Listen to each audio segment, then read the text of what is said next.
Regardless of how angry he looked, his words came out calm and collected. Jungkook, first, I might like you to take your words back. If I bothered to come here myself, that meant I genuinely cared, and I meant to proceed everything with respect.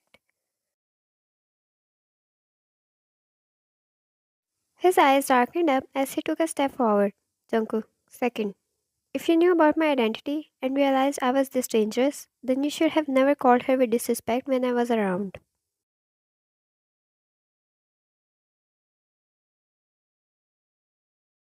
Ryan's father, are you threatening me in my own home?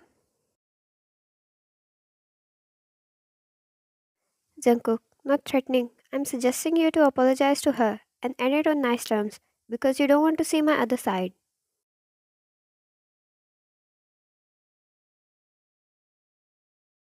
Ryan, Jungkook, that she curbed at the tension between the two men. She held his arm and decided to stay quiet.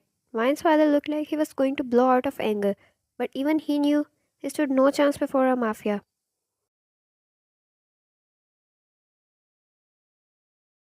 Ryan's father, you are trying to destroy the father and daughter's relationship. Jungkook, it destroyed the moment you called her a slut, and I can take anything but anyone disrespecting my woman. He shook his head.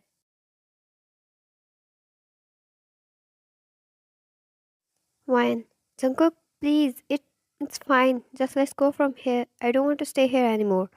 Ryan's father, if you go from here, there won't be any space for you here anymore.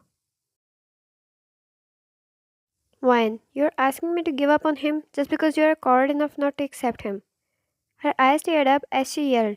It hurt her having to choose between her family and Jungkook.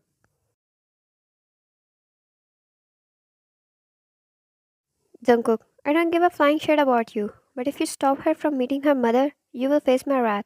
And trust me, you don't want that. The moment her eyes teared up was the moment Jungkook dragged her out with him. He hated the fact she was hurt, and he hated more that he couldn't just rip open the man's skull because she wouldn't approve it.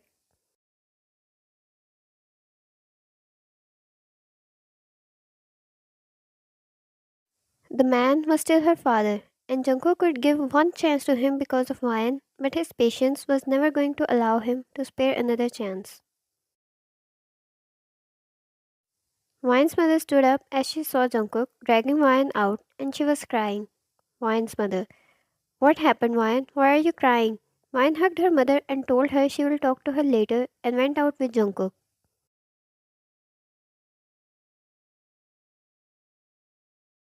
Her mother went to her husband next, and he looked quite angry. Ryan's mother, will someone tell me what is going on here?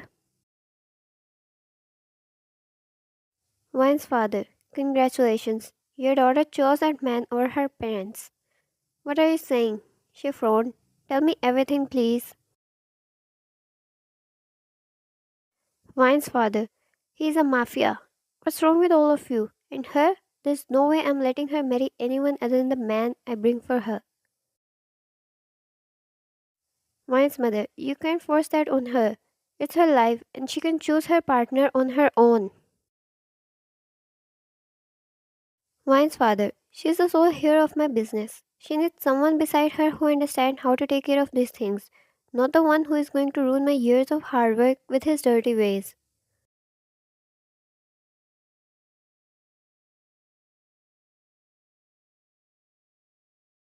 Ryan's mother, don't act like you reached that point without having your hands dirty.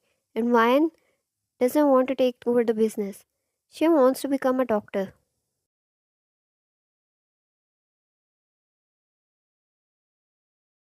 Ryan's father, what the hell are you talking about? Ryan's mother, that's her decision, and I won't let you force anything on her.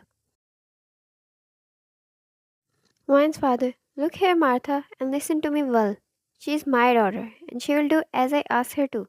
Leave that man and inherit the business like she's supposed to. He bought his fist and walked back to his room, slamming the door shut.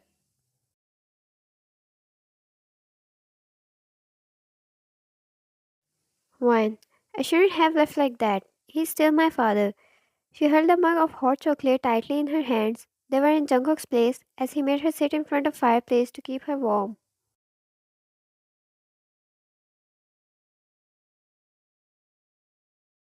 Jungkook, is he usually like that? Wan shook her head and took a sip of the warm drink. It soothed her muscles. The presence of Jungkook beside her gave her enough relief to not cry anymore. But her heart still ached every time she remembered how easily her father called her a slut.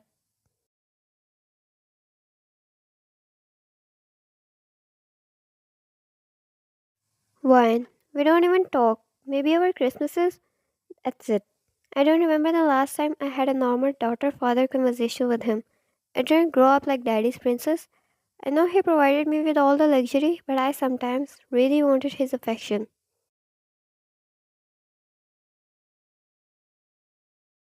Jungkook, I'm not letting you go, Ryan. I will respect and support your every decision, but I won't ever let you go. Ryan, I'm not leaving you either, Jungkook. She rested her head against his chest and snuggled in his embrace. He wrapped his protective arm around her frame and kissed her head. Ryan, I will convince him. I will find a way. Jungkook stood up, wrapping his jacket around her shoulders, and picked her up and walked towards his room. He needed to distract her. She didn't deserve getting so stressed over someone who was not even caring about her.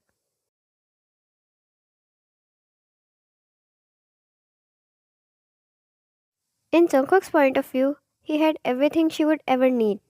He would shower her with love and affection she missed her whole life. He was not a patient man, nor he was someone who would understand emotions except for when it came to her.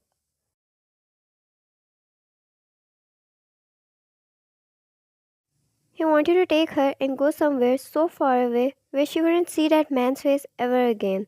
But he was her father, and even if Jungkook wanted other things, she still cared. Jungkook, I will do anything you say. This is your chance. One thing, alright? The shine in Vine's eyes returned while she looked at Jungkook with mischievous expressions. That meant she could make him do anything he never liked. Maybe make him watch Barbie, or do his makeup, or yoga. Yes, he never agreed to that every time she told him it's good for releasing stress. But he had his ways. He always released his stress destroying things and people which Vine was not aware of.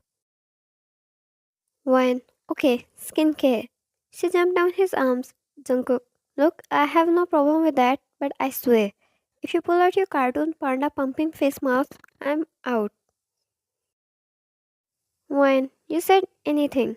She teased and dragged him over to bed to take a seat and started tying his hair into a pony. She almost got distracted by what she had in mind as she looked at her boyfriend.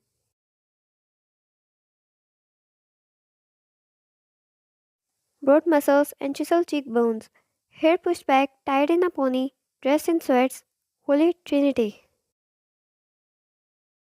She cleared her throat as her cheeks slightly turned red at the scenarios her mind started to play and instantly rushed to close it. Jungkook smirked, knowing his effect on her, and leaned back against the bed comfortably.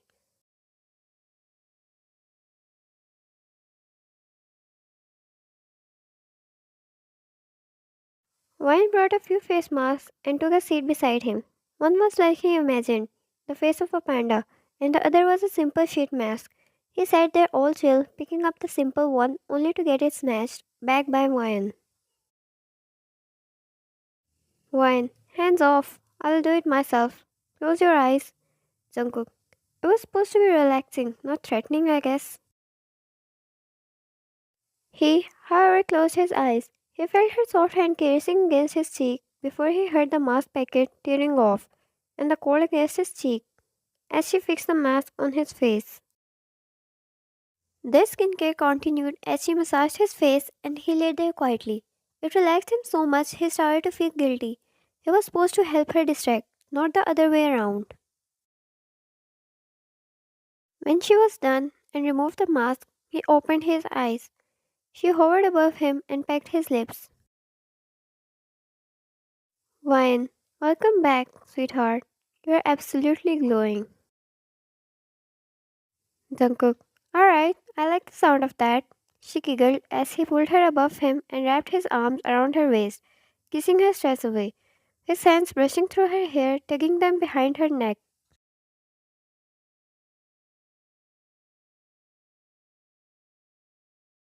When she pulled back, she grabbed her cell phone. I have something to show you, she said as she excitedly showed him the pics from before, where she put on that cartoon mask on his face and laughed.